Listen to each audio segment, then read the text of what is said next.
Hey guys, I'm Nisa Homey. Today I'm sharing a simple and easy Pudina rice recipe, ideal as a quick and healthy lunchbox meal. So let's get started with the recipe.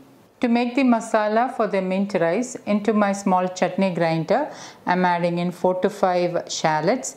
Instead of shallots, you can use 1/4 of an onion. I prefer to use shallots in my recipes as they're a good source of antioxidants, iron and folate. 3 to 4 garlic cloves slit. 2 green chilies. Green chilies you can increase or decrease as per your taste. I have 1 cup of fresh mint leaves and I'm adding the mint leaves into the chutney grinder.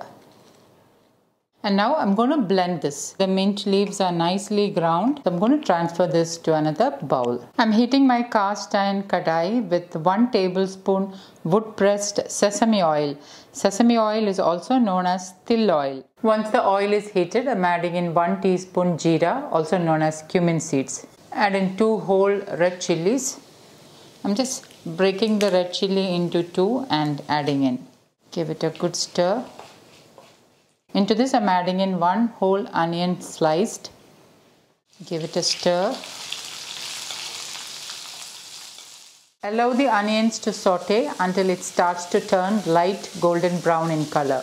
And once the onion starts to turn light golden brown in color, I'm adding in the ground mint leaves. Give it a good stir. And allow the mint leaves to get sauteed for a couple of minutes so that the raw flavor of the leaves and garlic are diminished. Into this add in pink Himalayan salt as needed. Give it a good stir.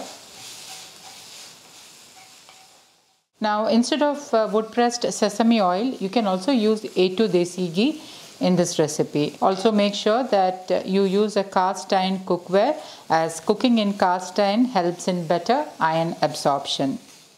Into this I'm adding in 1.5 cups cooked thooyamalli rice. A word about the rice I'm using.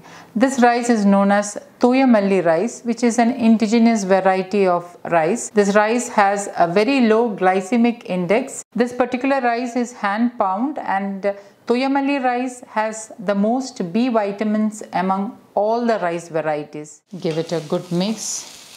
Mix and stir the rice well so that the masala is nicely coated with the rice. And once nicely mixed, turn off the flame. Squeeze in half a lemon. Give it a good mix. And immediately transfer this to another bowl.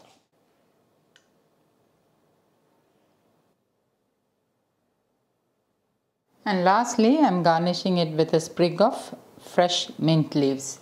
And my super healthy mint rice is ready to serve. So guys, do try this healthy mint rice recipe and let me know how it turned out. Thank you for watching, and until next time, take care. Bye bye.